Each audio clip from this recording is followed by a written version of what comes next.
上好了，上好了。刘长岭击落一架96舰战，残骸在汉口与青山之间找到。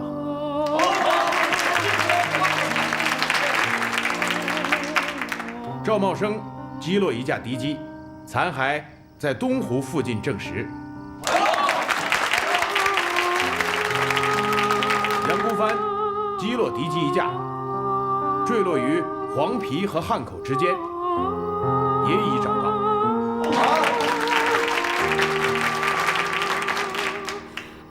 柳明生击落一架敌机，坠落于汉口西北5公里处。可惜他自己就看不到了。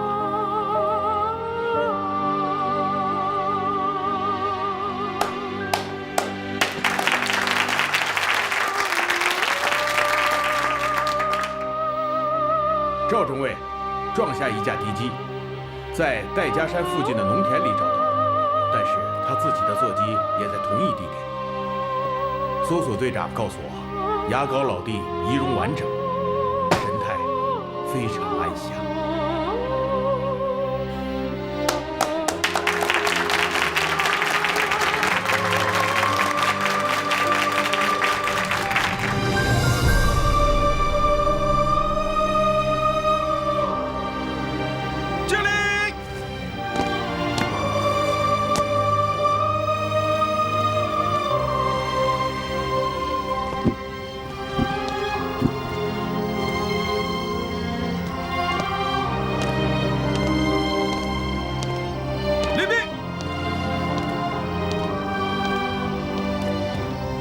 巴拉诺夫将军，委员长让我代表他向贵国的勇士斯米诺夫及家人，还有贵国的政府表示深切的悼念。请您转告蒋委员长，作为伟大苏联的代表，我们将一如既往地履行我们的职责，绝不后退一步。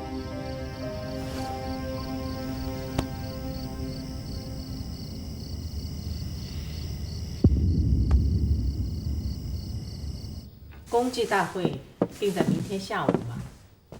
是的，会后将有2万市民上街游行，庆祝空劫，同时也哀悼国殇。如此说来，委座的挽联就得细细斟酌。委员会的文胆们已经替先生拟出了草稿，夫人要不要先看一看？不看，用不着他们捉刀。死去的小伙子们，我都熟悉，至少见过面，音容笑貌，历历如在眼前。共产党周恩来也送来一副挽联。周公的文字还是可看的，都怎么写的？为5000年，祖国英勇牺牲，功名不朽。有4兆同胞艰辛奋斗，胜利可期。对仗公正，利益朴实。先生的挽联可以放开一点。哎，你看这条怎么样？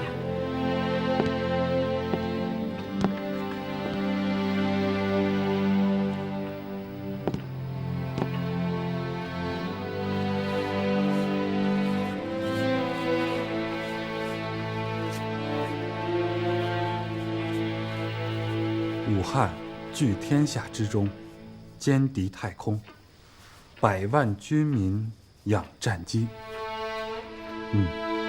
有情景之感。滂沱挥同胞之泪，丧我粮食。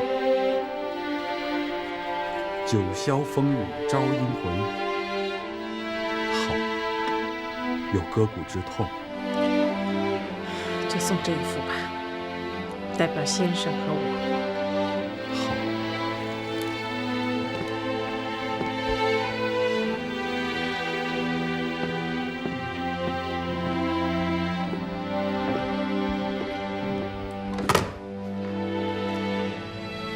请过接周主任。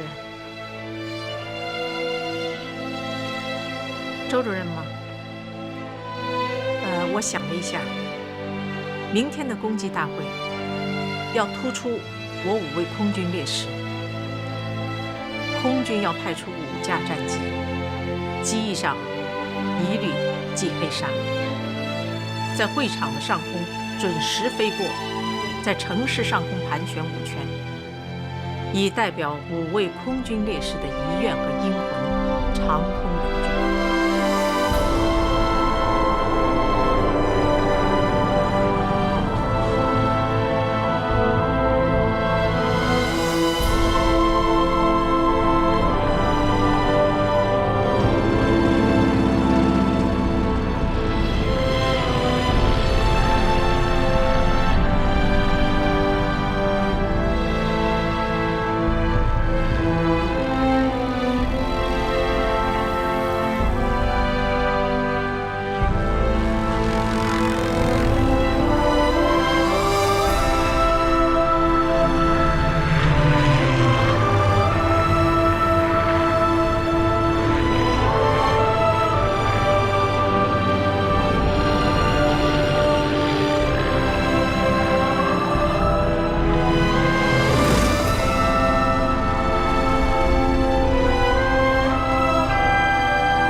不知道怎么了，老是放心不下，想接到你的来信。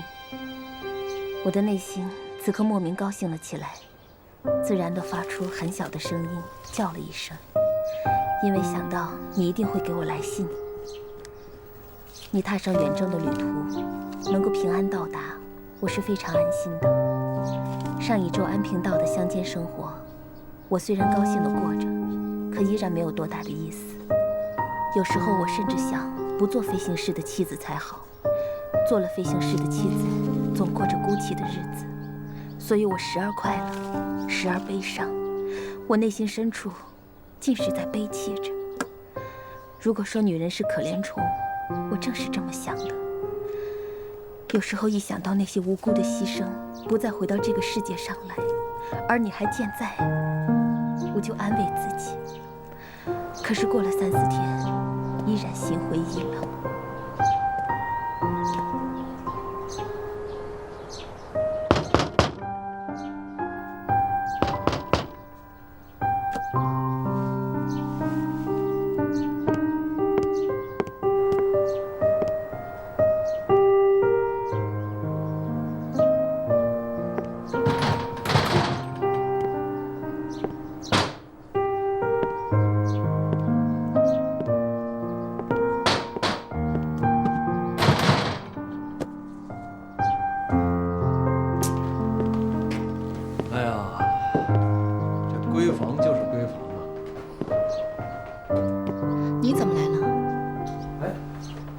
听说你们情报处落下一颗大炸弹，我来慰问慰问。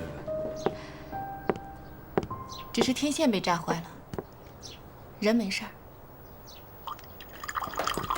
写什么呢？给我写情书呢？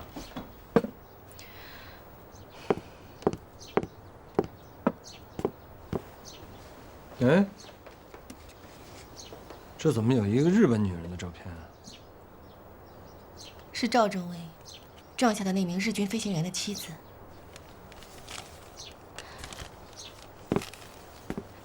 还有这封信。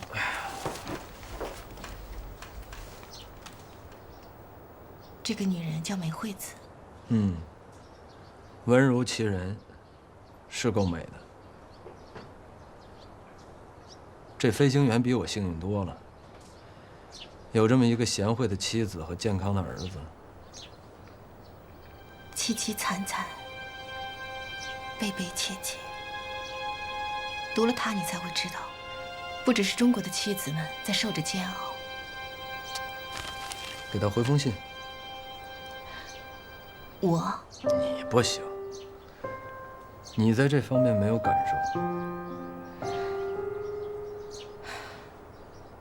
你怎么就知道我没有感受？你有吗？你为谁难过？为我吗？不告诉你。不告诉我，是不能告诉我吗？不能告诉你。那就找一个能告诉别人的人回信。你们情报处不是有一项任务叫攻心吗？认认真真给美惠子回封信，告诉所有的日本女人事情的真相是什么。这倒是个好主意。这不是主意，这是中国人传统的品德。能攻心则反则自安，从古之兵非好战。你说什么？这不是我说的，这是成都武侯祠写诸葛亮的上言。说你自己的吧。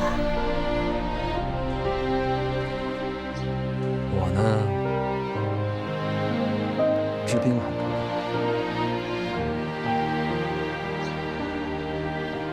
攻心我不行。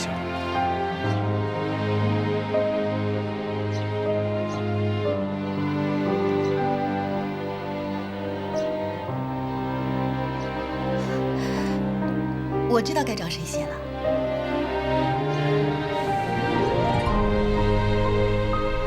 我跟武汉民生报联系了，他们已经腾出了版面来登载你们的回信。同是女人，尽管互为敌国，可感受怎么如此一样呢？所以俊芬，这信得你写，你文化高，把咱们姐妹们的感受全都写出来。是啊，对呀，是啊，咱们不能把悲痛只藏在自家心里，得说出去，对敌国的妇女说出去，对不对啊？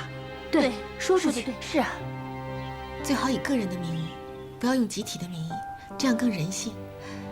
只谈个人的感受。对，就是，这毕竟不是讨伐书。俊芬，你就写自己的感受吧。我试试吧。高桥夫人，美惠子，当你接到这突如其来的信，看到陌生异国名字时，你将感到不安吧？愿你平静一下激动的心情。在这儿，我将带给你一些你时刻总在挂念的消息。高桥君的遭遇和下落，和我们这些惨痛的经历中所获得的宝贵教训。是的，你的高桥从2000米高空坠落在江汉平原的一片农田里。那片农田里的稻树刚刚养活，我们的士兵已将他的遗骨妥为保管。如果有合适的渠道和机会，我想你会看到他的。从这一点上，我还是羡慕你的，因为我自己的丈夫，他的坐骑凌空解体后，直接坠入了深深的东海，他也将注定要孤独地长眠于海底。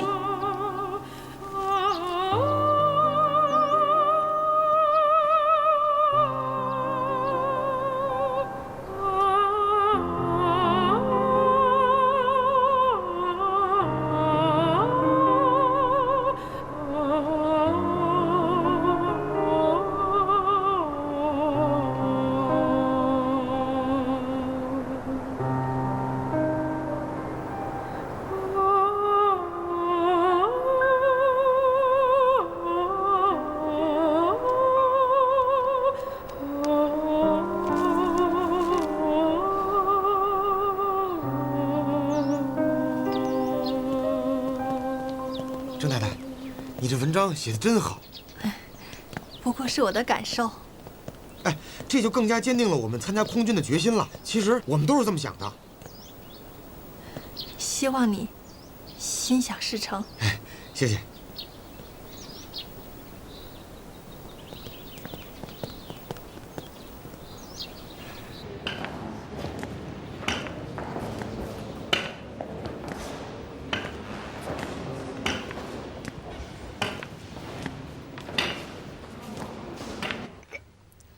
回来了。任务不会取消吧？你怎么会这么说话呢？我从机场过来，整个市区我没有看到一张笑脸。这空战把老百姓都吓坏了。不对啊！你看看，这是这几天的报纸啊，包括共产党的《新华日报》。现在我们的空军可变成了他们的热门话题，与民沸腾，举国昂扬。我喜欢少说多做，不喜欢这些虚头巴脑的东西。你这个一条腿的家伙，怎么比我们两条腿的还要厉害？副司令，3架马丁轰炸机全部就绪，等待起飞命令。打击日本国土的目标，已经在尾座那儿挂了号。4项已成为我们空军天字第1号工程，你知道吗？真的。云天，哎，你既然接管了飞机，那就给我全权负责此事。空军能否实现远征日本本土的目标，那就看你的。是。坐下。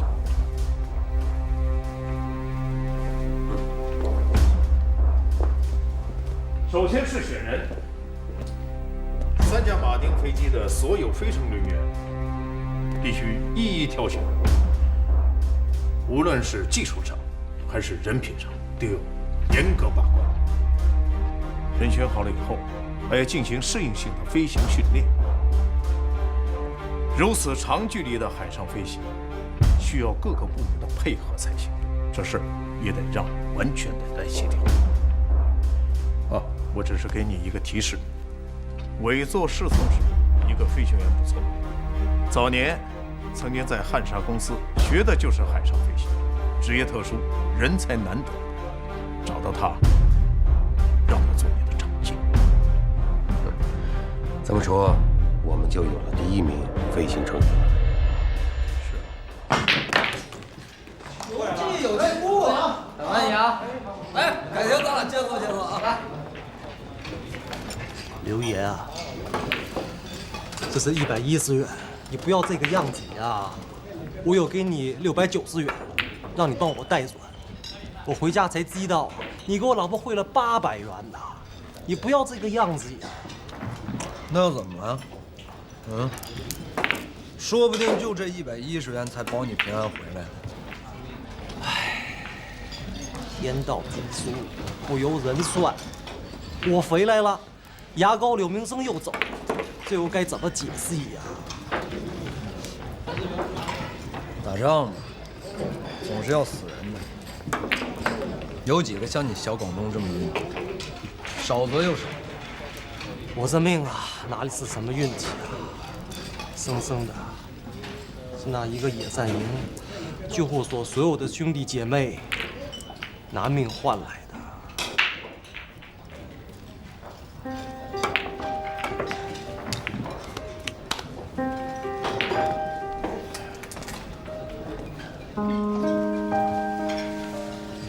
兄弟，没什么好难过的。打仗就是这样，就是全民族用自己的生命来换取国家的安宁。你必须这样打，要不然你永远抬不起头。跟我刘爷学学啊，一定有自信。只要我们上了天空，甭管你他妈是哪路菜鸟，必须把你灭。刘爷的话好提神呢。这样没错，就得快快乐乐的，打仗就得有这股子劲儿。懂吗？系啦系啦。来，这个啊，你收下。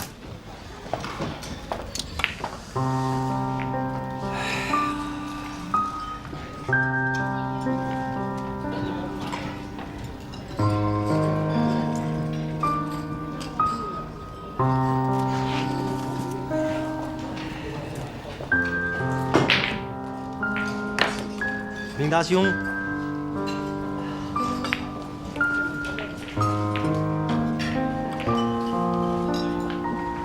怕死我了！有那么可怕吗？咱俩不一样，都刚从医院回来。哎呀，你有没有搞错啊？我跟你啊不一样的啦！别那么绝情。看看酒吧里头。咱们能叫出名字的还剩几个？自打南昌出征以来，飞行员换了一茬又一茬，这一转眼，咱俩都成老帮菜了。海啦海啦，一把火把你明达兄烧硬朗了，头头了吗？就是破了点相，讨老婆困难点，别的什么事没有。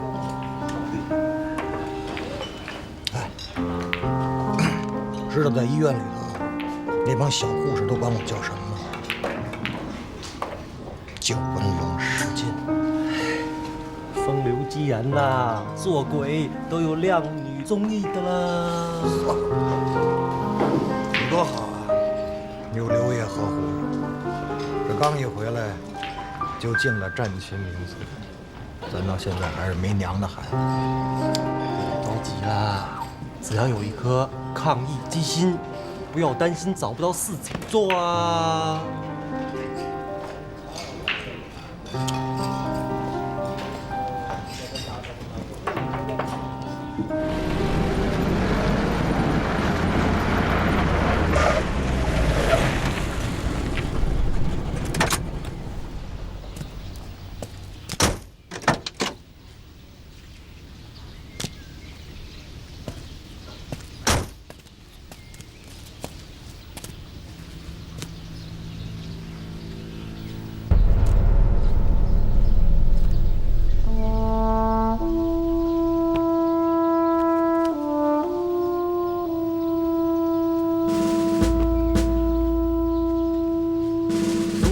支援队的总领航员巴拉诺夫将军，按照日前商定，贵部应于明日凌晨5时整出击台北松山机场。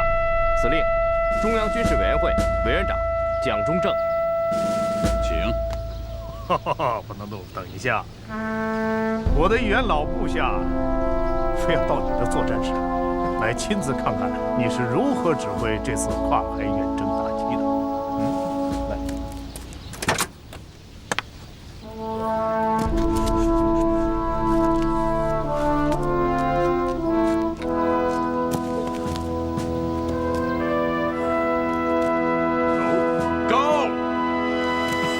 巴拉诺夫将军，巴拉诺夫将军，你不愧是一个老飞行员。这次，请允许我代表委座，预祝你取得成功。不是我，是我们，全部40架 C-62轰炸机，有5架由中国飞行员驾驶，从南昌起飞。你想得非常的周到啊！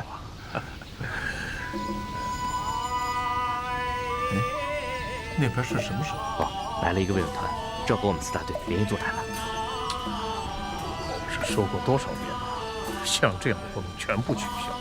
社会的活动那么多，这个活动那个活动，把我们飞行员的心都给活成死了。将军，多少慰问团我们已经婉言谢绝了。这个慰问团，您不得不请。哪个团？佛教僧侣救国团，他们都是些和尚尼姑，我们整天在天上，他们都是和天人打交道的，所以没人敢拒绝。那倒也是。总领航员同志，你知道菩萨的殿堂为什么叫大雄宝殿吗？自古菩萨乃凶器。哦，是这样。哎，你不妨跟我一块去看一看。你们大战来临，去沾点佛家的圣气，无往而不胜。好啊，那我去看看，多谢了。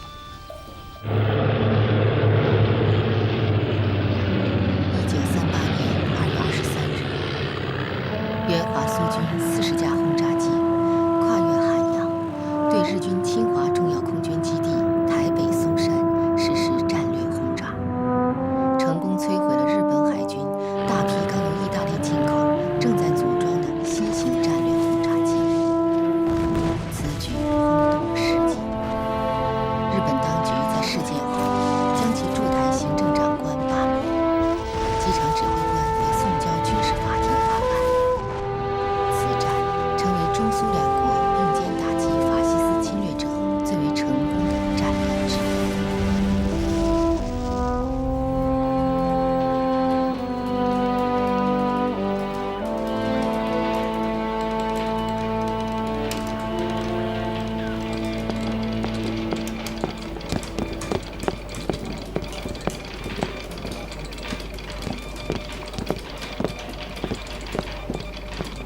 大总，我遗憾地通知你，海军航空本部原先答应给你们换装的20架意大利最新型轰炸机，已经被取消了。为什么？因为他们在此次的台北被炸中，统统丧失了。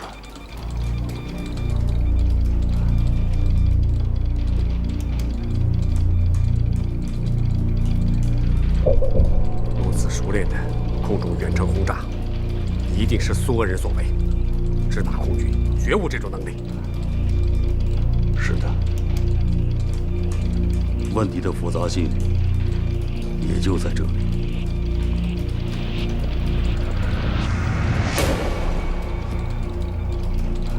我们明明知道红色苏维埃插手了支那战场，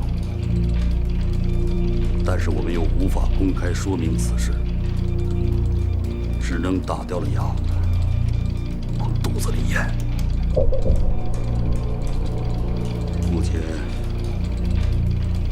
我们还没有能力北进对苏作战。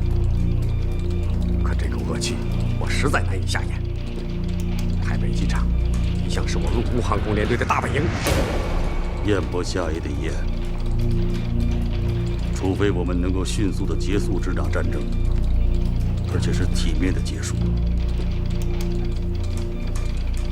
怎么体面？征服它。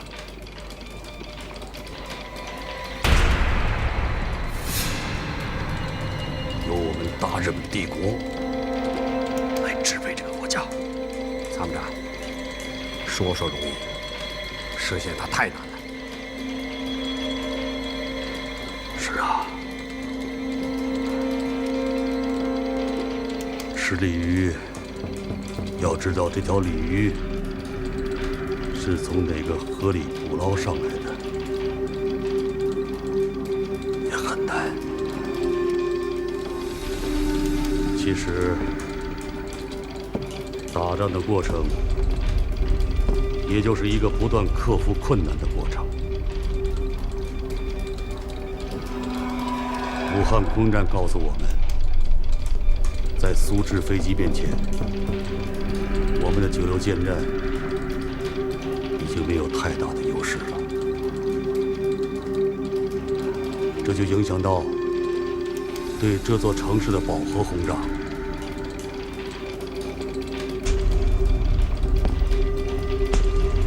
山下七郎给我来了一封信，他告诉我，帝国的工程师已经研制出一种最新型的战斗机，目前已经经过了风洞试验，不久，第一架样机就会出炉。让我们再耐心一点，静候佳音。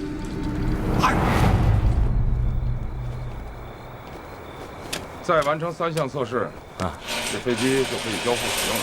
是啊。我说啊，我上去。好，好，您请。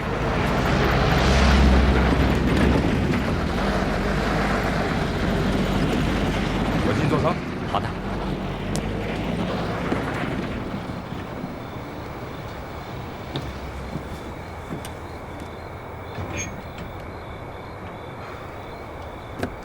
我说，真的不错啊，坐这里边感觉有了。可惜，现在它不能起飞。这就跟姑娘一样的，没得手之前，更撩人。行啊，川少大尉，听说你很讨女人喜欢。我说，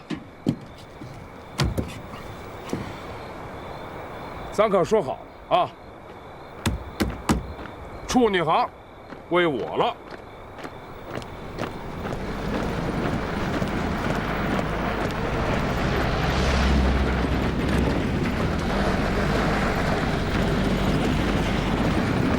你好啊！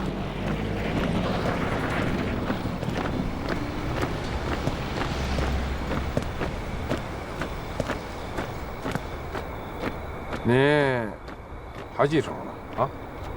我不和那些无情无义的人说话。唉，还真记仇了。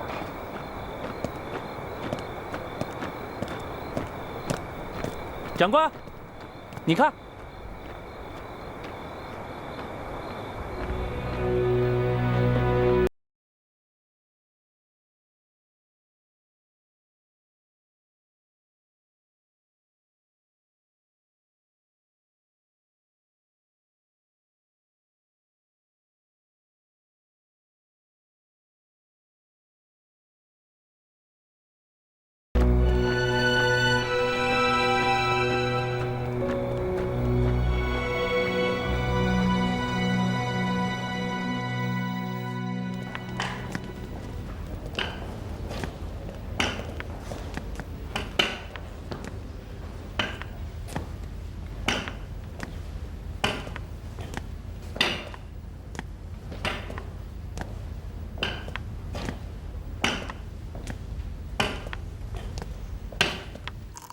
这苏俄人在组织和指挥上面的确有一套啊，非常专业。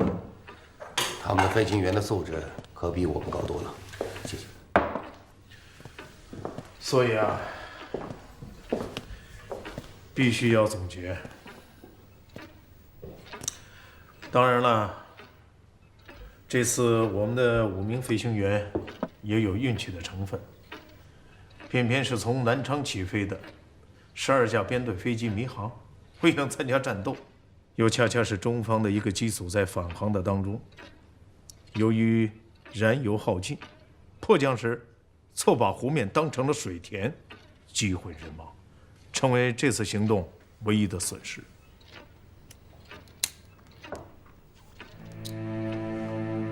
云天啊，我真是替你们悬着心呐。远征日本本土，对于我们来说不是一件容易的事情。我本想通过这次剧组，找到点咱们中国人的自信，结果非常遗憾，拿到的却是5份白卷。不能这么说，还是有收获的。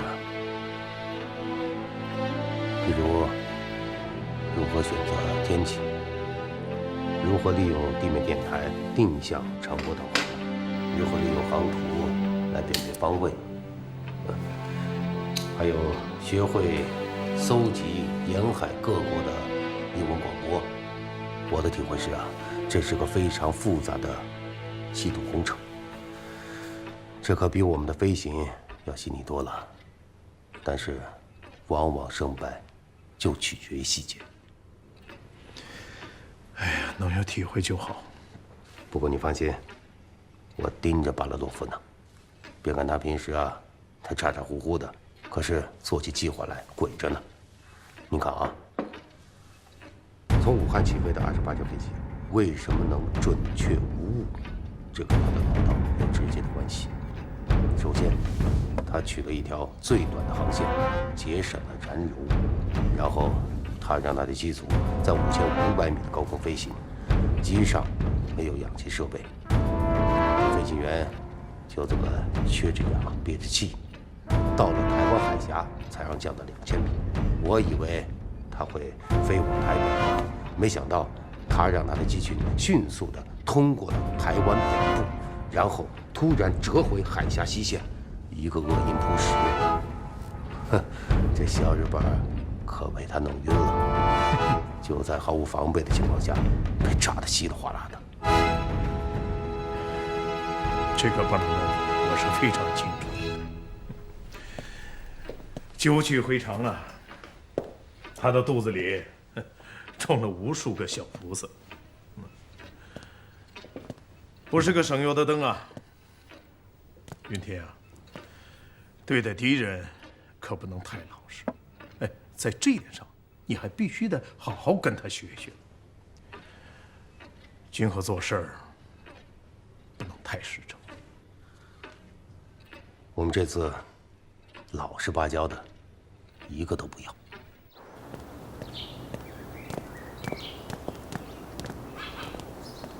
是杨明达中尉，是我。我接到通知，让我过来面试他。请进吧。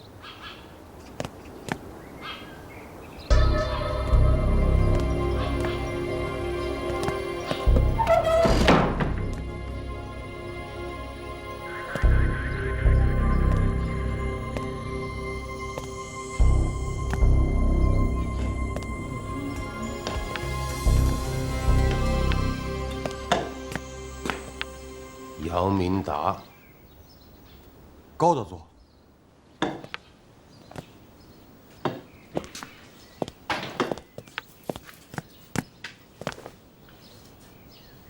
听说你改名叫九纹龙史进了？都是他们开玩笑瞎叫的。梁山好汉的名字别辜负了。走吧。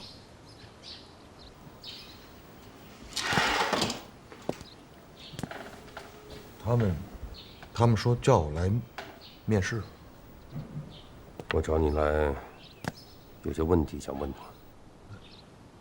你能不能跟我说说，当初你误中租界的那2个炸弹，是不是完全出于技术上的原因？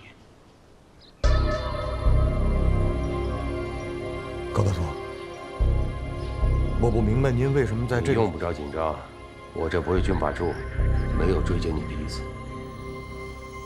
我一直有个疑问，一直想问问你。你说你的座机由浦东向外滩俯冲，错过了江面上的敌舰呢，我相信。可后来落弹的地点居然误差那么大，不应该完全是技术上的原因吧？我要听的是实话。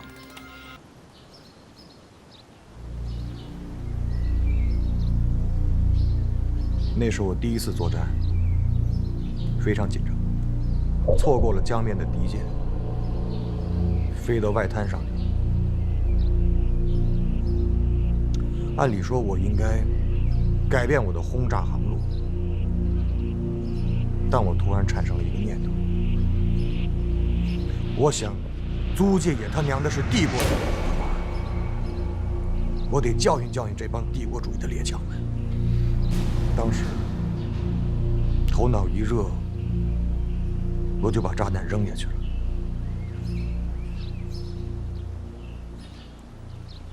我实在没想到会伤及那么多的无辜。委员长要处决我，我认了。可后来又把我给赦免了。从那个时候起，我就憋了一口气。我一定要用战斗来弥补我的罪。这听起来是实话。你知道陈纳德帮你把这些账都算在了意大利人头上。上校是个好人，他怕委座真把我给毙了。如果换了我就毙了你。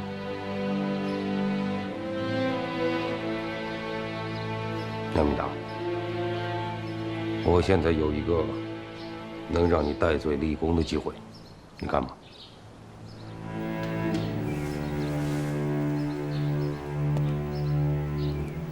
我正在执行一个特殊的使命，能让你成为一个当之无愧的战士。